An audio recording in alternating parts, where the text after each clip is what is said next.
जय भीम, मैं उमेश करुणा और आप देख रहे बहुजन हलचल। नया संसद भवन जिसका प्रस्ताव पारित किया गया है नरेंद्र मोदी जी द्वारा और जिसको लेकर बहुजन समाज के अंदर काफी आक्रोश है। और वह आक्रोश क्यों है हम आपको बताते हैं। क्योंकि परम पूज्य डॉक्टर बाबा साहब अम्बेडकर जी, जिनके अंदर बहुजन समाज की ज़्यादा आस्था है, बहुजन समाज के लोगों को उन्होंने मुक्ति दी, अधिकार दिलाए। बाबा साहब अम्बेडकर जी द्वारा भारत का संविधान लिखा गया।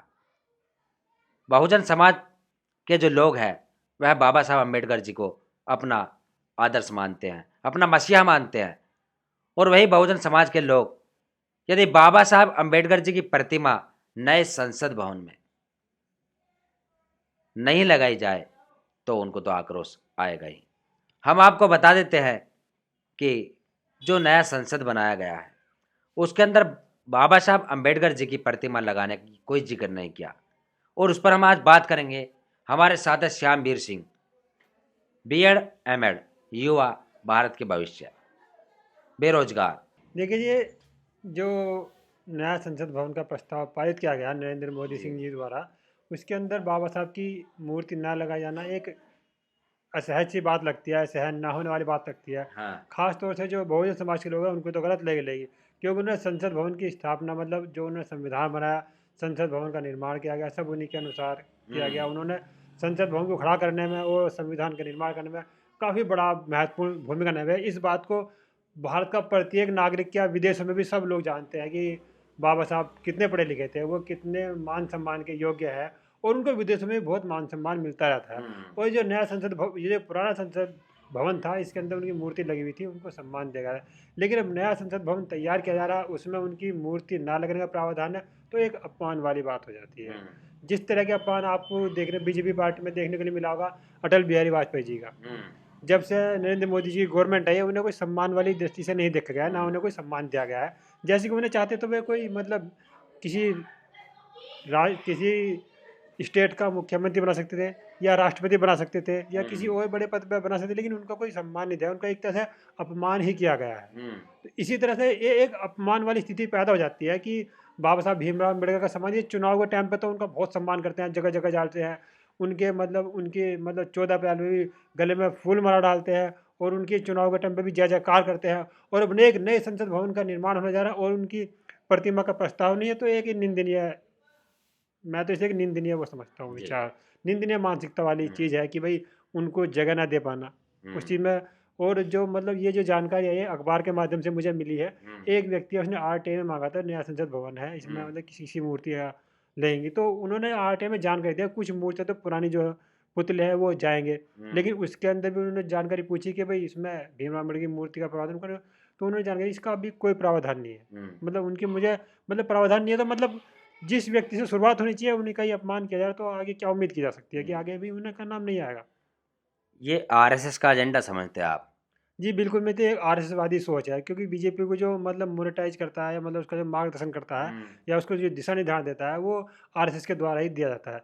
जो नरेंद्र मोदी मतलब जो एक प्रधानमंत्री पद पर होने के लिए जो करते हैं, वो सिर्फ तो वो एक आरएसएस के आदेशों का पालन करते हैं। आरएसएस की जो विचारधारा है या सोच है वही लोगों पर लागू करते हैं। और इसको देखते हुए जैसे हमारे एमपी एमएलए या हमारे सांसद और हमारे मंत्री, कैबिनेट मंत्री, वो इस चीज़ को लेकर कोई मतलब आपकी नज़र में ऐसा नहीं लग रहा कि वो बोल रहे हो या कुछ ऐसा कर रहे हो कि बाबा साहब अम्बेडकर की प्रतिमा उसमें क्यों नहीं लगाई जा रही? वो एक गुलाम वाली स्थिति पैदा हो चुकी है। मैं जितने भी S T S C O B C के लोग हैं, जितने भी बीजेपी एमएलए एमपी है, वो सब एक गुलामगिरी वाली कर रहे हैं। जैसे हमारे राष्ट्रपति अपना काम निकालना। अपना काम निकालने के लिए अपना काम निकालने के लिए बस पार्टी में जमे हुए हैं। जैसे राष्ट्रपति है, हम्म। वो दलित समाज से आते हैं, तो वो अपना मतलब विचार नहीं व्यक्त करते, कोई भी घटना जाए कुछ वजह, सब अपनी पोस्ट से चिपके हुए हैं, सबको अपनी पोस्ट से प्यार है। हिंदूवादी व्यवस्था के गुलाम बनना पसंद करते हैं, लेकिन हाँ, बाबा साहब अम्बेडकर गुलामी, जिन्होंने उनको अधिकार दिलाया उसको अहमियत नहीं उनके देते। अधिकार को भूल चुके हैं बिल्कुल। हम्म। उनको ये जानते हैं कि अगर हम इनका नाम लेंगे तो हो सकता है हमारे साथ एक मतभेद वाला व्यवहार यहाँ पे किया जाए, तो वो उनके बारे में वहाँ पे नाम लेना भी नहीं समझते। अपनी औकात भूल चुके हैं वह लोग जो बहुजन समाज के एमपी एमएलए या छोटे भैया नेता हैं, चाहे मंत्री हैं, वह अपनी औकात भूल चुके हैं आज के समय में।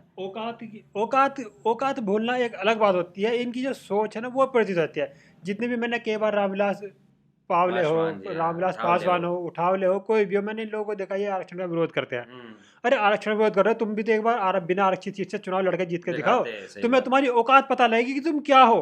तुम हम्म, अभी आरक्षित सीट से चुनाव लड़ रहे हो, फिर आरक्षण का विरोध कर रहे हो। अरे तुम एक बार जनरल सीट से चुनाव लड़ के दिखाओ। हम्म, जितने भी ब्राह्मण समाज के लोग हैं, जितने भी ओबी समाज के लोग हैं, वे अपनी वोट किसी वाल्मीकि समाज के लोगों को दे देंगे, हम्म, लेकिन तुम्हें वोट नहीं देने के हैं। हम्म, चाहे कुछ भी जाए तो पता तब लगेगा ना आरक्षण खत्म होना चाहिए या नहीं होना चाहिए। हम्म, अभी तो मुंह फाड़ के आ जाए भाई आरक्षण खत्म होना चाहिए, ठीक है। मैं तो आरक्षित सीट से चुनाव लड़ते क्यों हो।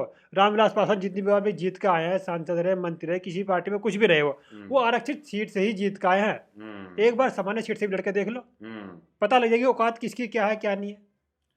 श्यामवीर जी, यहाँ पर एक बात साबित हो जाती है कि जब इंसान का समय वक्त अच्छा चलता है तो वह बुरा वक्त भूल जाता है, वह अपनी औकात भूल जाता है, और जब उसका वक्त ख़राब आता है तो उसको वह याद आता है।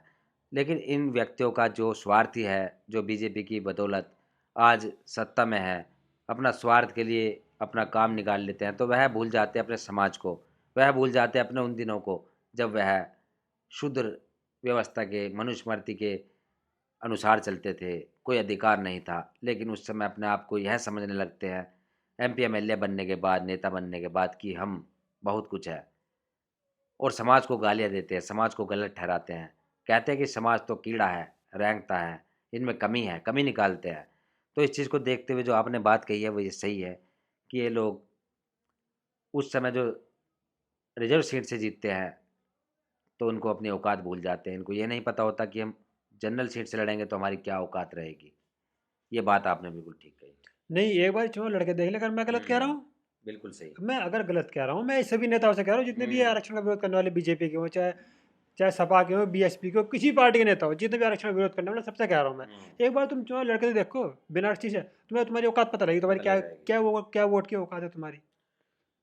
तो आज का जो टॉपिक था हमारा, जो नया संसद प्रस्ताव हाँ, संसद का प्रस्ताव हो रहा है, उसको लेकर था कि बाबा साहब अम्बेडकर जी के साथ अपमान किया जा रहा है। उनकी प्रतिमा वहाँ पर ना लगाने के लेकर जो बहुजन समाज के अंदर आक्रोश है, जो हम देख रहे हैं सोशल मीडिया पर, फेसबुक, व्हाट्सएप पर बहुत वायरल हो रही हैं ऐसी ऐसी पोस्ट, जिसके अंदर बहुत बड़ी तौहीन है उन बीजेपी के, बहुजन समाज के एमपी एमएलए व सांसद या मंत्रियों की, जो आज चुप बैठे हुए हैं, और हमारे भारत के महामहिम राष्ट्रपति जी जो एक दलित समाज से आते हैं, वह भी बाबा साहब अम्बेडकर जी के साथ ऐसी नाइंसाफ़ी होते देख रहे हैं। तो आज के लिए इतना ही काफ़ी। मैं उमेश करुणा आपसे याद लेता हूँ। जय भीम, जय भारत, धन्यवाद। अगर आप चाहते हैं गरीब हर वंचित इंसान की आवाज आप तक पहुंचे तो हमारे चैनल को सब्सक्राइब करें और बेल आइकन का बटन दबाना ना भूलें। देखते रहिए बहुजन न्यूज।